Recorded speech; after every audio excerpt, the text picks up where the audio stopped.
ஒரு போர்ல ஜெயிச்ச ராஜா என்ன பண்ணுவாரு? கொண்டாட்டத்துல மூழ்கியிருப்பார் இல்லையா? ஆனா நாம இங்க பாக்குற இந்த ராஜாவோ சந்தோஷமா இருக்கிறதுக்கு பதிலா ரொம்ப ஆழமான துக்கத்துல இருக்கார். இதுதான் நாம இன்னைக்கு பார்க்க போற புதிரோட ஆரம்பம்.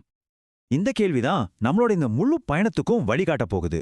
யோசிச்சு பாருங்க, ஒரு மிகப்பெரிய வெற்றியோட உச்சியில இருக்கிற ஒருத்தர் ஏன் தன்னையே ஒரு பாவின்னு நினைச்சு குற்ற உணர்ச்சியில மூழ்கணும்? பொதுவா ஒரு வெற்றியாளரை பார்த்தா நம்ம என்ன எதிர்பார்ப்போம்? கொண்டாட்டம், பெருமை, ஊர்வலங்கள். ஆனா குருக்ஷேத்திர போர்ல ஜெயிச்ச யுதிஷ்டிர மகாராஜாவோட நிலைமை இதுக்கு அப்படியே தலைகீழா இருந்துச்சு. அங்கே கொண்டாட்டத்துக்கு பதிலா துப்பமும் பெருமைக்கு பதிலா குற்ற உணர்ச்சியும் தான் நிறைஞ்சிருந்தது. அவரோட துக்கத்தோட ஆழத்தை அவரோட வார்த்தைகளையே கேட்கும்போது தான் நமக்கு உரைக்கும். இந்த மேற்கோள் அவர் தன்னை எவ்வளவு பெரிய பாவியா நினைச்சார்னு ரொம்ப தெளிவா காட்டுது. அவரோட துக்கத்தோட அளவை புரிஞ்சுக்க இந்த நம்பரை பாருங்க. 64 கோடி. ஆமாங்க, பாண்டவர் கௌரவர்னு 2 பக்கமும் சேர்த்து கொல்லப்பட்டவங்களோட எண்ணிக்கை இது.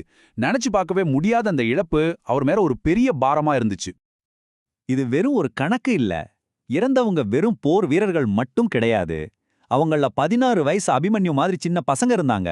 ஆசிரியர்கள், நண்பர்கள், பெத்தவங்க, சகோதரர்கள்னு எல்லாருமே இருந்தாங்க. இந்த ஒவ்வொரு இழப்போட வலியையும் அவர் தனிப்பட்ட முறையில உணர்ந்தார். சரி, ஏன் அவர் இவ்ளோ ஆழமா வருத்தப்பட்டார்? அதுக்கு காரணம் அவரோட வைஷ்ணவ குணம். ஒரு உண்மையான வைஷ்ணவன் மத்தவங்களோட வலிய தன்னோட வலியா உணர்வான். அதனாலதான் ஒவ்வொரு மரணமும் அவரை தனிப்பட்ட முறையில பாதிச்சது. யுதிஷ்டிரரோட இந்த முழு பொறுப்புணர்வை இன்னைக்கு இருக்கிற தலைவர்களோட ஒப்பிட்டு பாருங்களேன். இன்னைக்கு நிறைய பேர் பழிய அடுத்தவங்க மேல சுமத்த முயற்சி செய்யும்போது அவரோ எல்லாத்துக்கும் நான் தான் காரணம்னு சொன்னார். ஆனா ஒரு நிமிஷம், இப்போ உங்க மனசுல ஒரு கேள்வி வரலாம். அவர் செஞ்சது ஒரு தர்ம யுத்தம் தானே? ஒரு ராஜாவா அவரோட கடமையை தானே செஞ்சார். சட்டப்படி இதுல தப்பே இல்லையே. ஆமா, நீங்க நினைக்கிறது சரிதான்.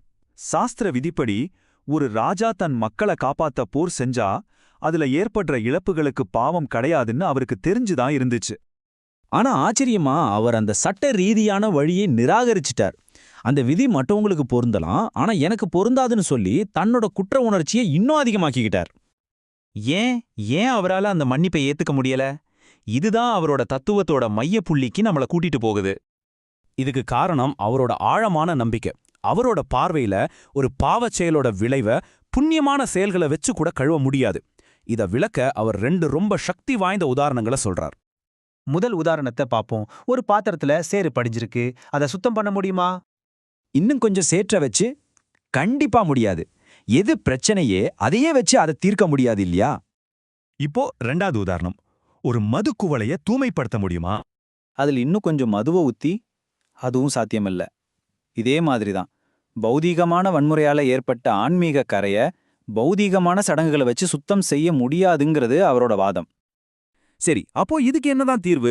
வாங்க ஒரு உயர்நிலை பார்வைக்கு போவோம். அதாவது செயல்களின் சுழற்சியை கடப்பது.